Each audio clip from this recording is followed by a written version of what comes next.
The fall in commodity prices in recent elections have given rise to the notion that the left is in decline in Latin America. Take Argentina, for example, where last November's elections overturned the ruling Peronist coalition, bringing a center-right candidate, Mauricio Macri, to power.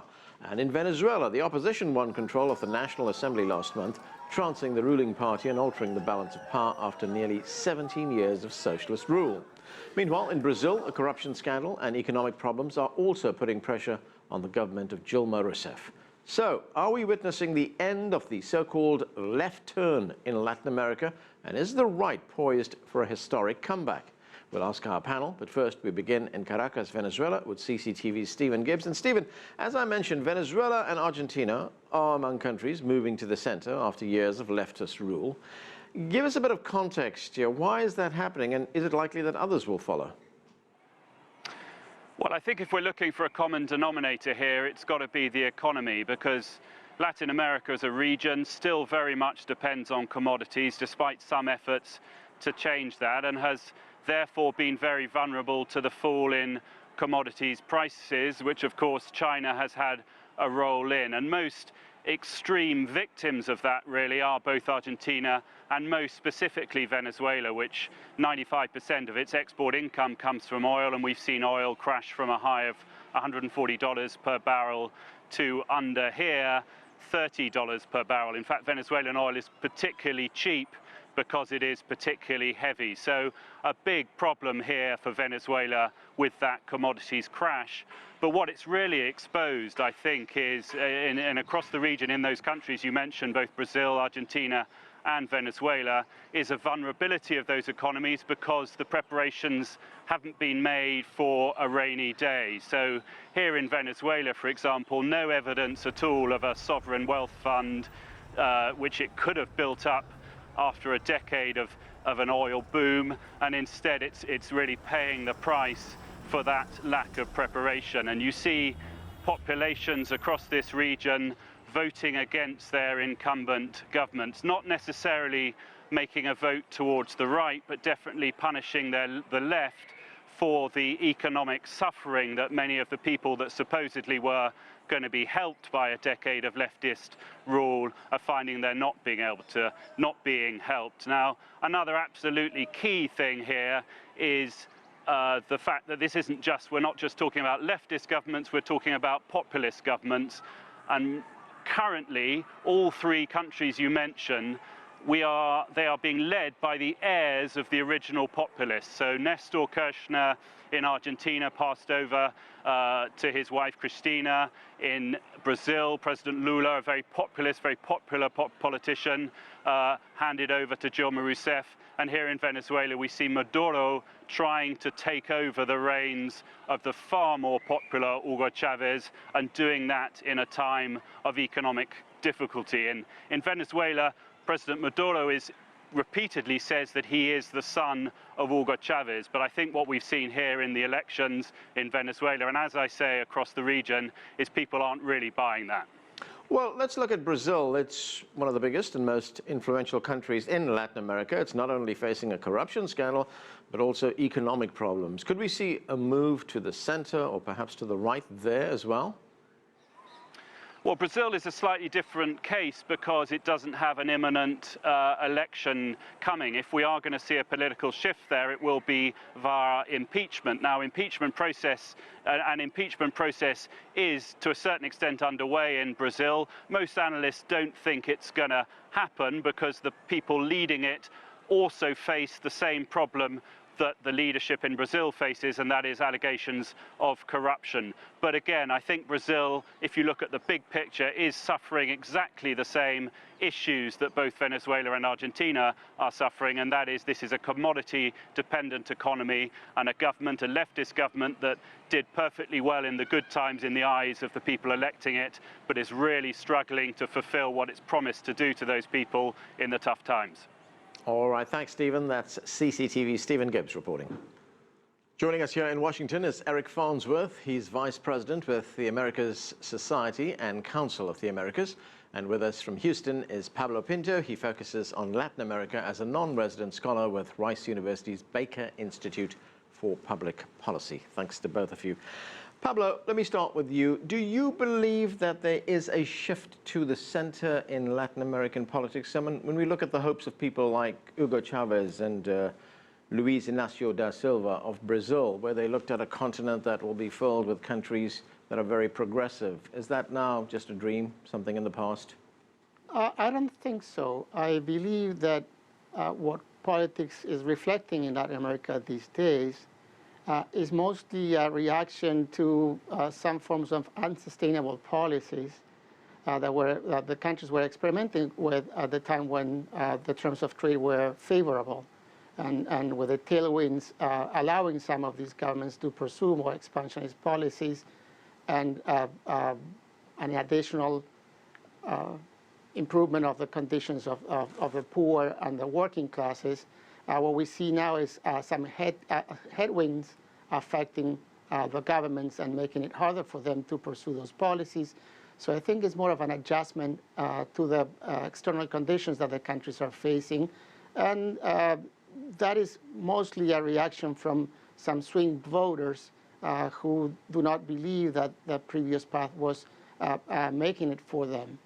Eric, what is your view on these shifting political allegiances in Latin America? In fact, you've written about this. You've said that there is a narrative that the left is a spent force in Latin America, but you also say not so fast. Yeah, I think that's exactly right. I think it's a shift to pragmatism in the Western Hemisphere. We've seen a couple recent elections, Venezuela, Argentina, clearly, where leftist governments have been replaced, or at least in the Venezuelan case, the legislature has been replaced by folks who are intent on pursuing a different path. But I think that depends on the support of not the so-called right wing in those particular countries, and frankly in countries where there have been similar elections, but rather on the disaffected folks who previously supported the policies of the populist governments that preceded. So for example, in Venezuela, you had many of the supporters of the previous Chavez government and now the Maduro government who simply have found that the course of the government has taken is unsustainable, and the quality of life has not really improved. In fact, in some cases, it's gotten worse. They're looking for a shift. They're not looking for a shift to the right. They appreciate the social safety net. They appreciate the gains that they may have made. They want to protect them. And so what we're seeing is people say, okay, those policies, we still like what they're supposed to do. We just want leaders who can implement them in a more effective way, in a more pragmatic way. It's not ideology, it's pragmatism. So Pablo, Eric makes a great point there. I mean, it's fair to say that voters in Latin America are not being driven by ideological concerns or ideological forces. All they want is a better life. You know, they see unemployment going up, they see growth going down, and they want to have politicians who can change that. I fully agree with Eric. I don't see this ideological. Latin America has changed fundamentally in the 90s, and and I don't like these broad generalizations because the paths in different countries have worked in different ways. But what you do see is that Latin America has embraced or learned that the unsustainable macroeconomic policies of the past could not hold anymore. The governments could get away with some micro management of the economy and transfer resources to their constituency basis, but they had to do it in such a way that would allow voters, to feel content. So let me give you the example of the Argentine regime from 2003 onwards. They were really worried about the reaction of the middle classes, and you see lots of transfers of resources to that middle class through subsidizing energy and other forms of consumption. When that became unsustainable after the 2008 crisis that hit Argentina later on, you could see that the government realized that those were not captive voters and decided to cave in and mostly cater to their base. But again, the policies were becoming more and more unsustainable, and that's what you see the reaction in the past. When you look at Chile, for instance, you can see, these kinds of compromise that Eric was talking about before. So you had a big opening of the economy from the 70s through the early 90s, and that came along with a number of programs creating a safety net and catering to the poor and promoting the expansion of the middle class, and those are the challenges they face today. So, Eric, getting back to something you just said a moment ago, there have been social and economic gains. People don't want to see that change. They don't want to reverse that.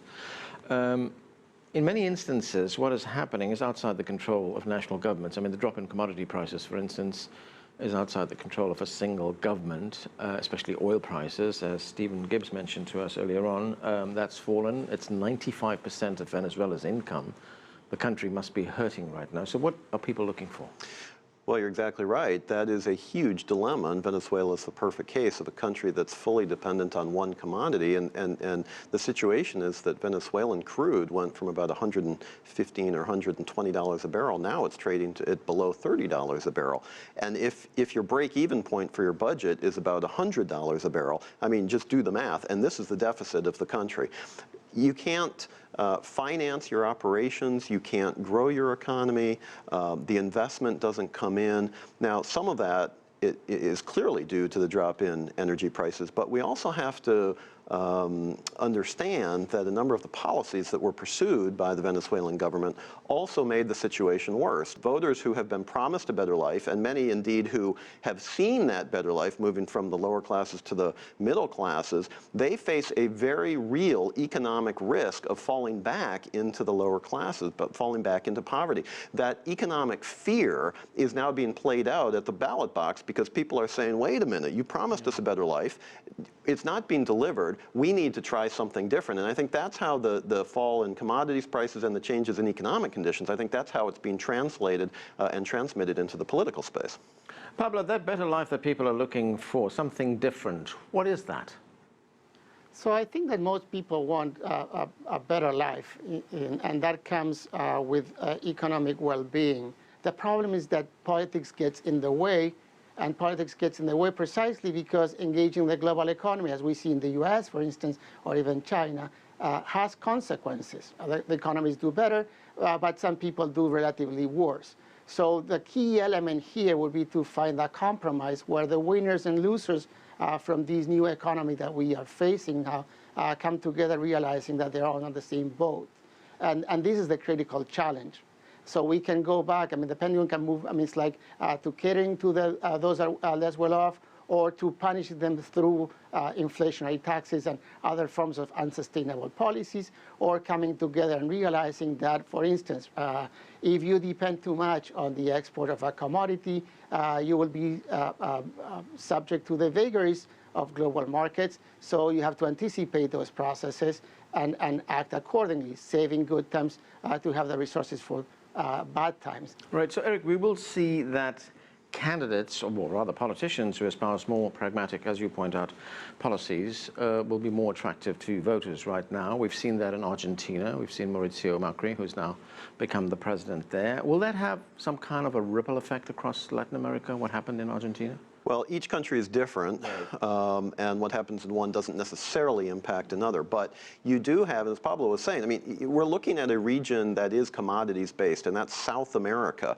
And whether it's oil, whether it's mining, whether it's agriculture, whatever it is, these are basic commodities, and all of them have had and are having difficulties. It's not just oil. And so that's impacting countries to a greater or lesser extent. And so even though my thought would be that the election in Argentina won't have a direct impact on the other countries, nonetheless, the trends that led to the result in Argentina are present in many other countries. And so you could very easily see, for example, Peru has an election this year. It's going to be interesting. Peru is another resource-based economy to see how that impacts Peruvian voters. We also see other elections coming up, and this is going to be, Ecuador is coming up shortly with an election as well. You're going to see similar trends, and how they play out, I think, is going to be very, very interesting to watch.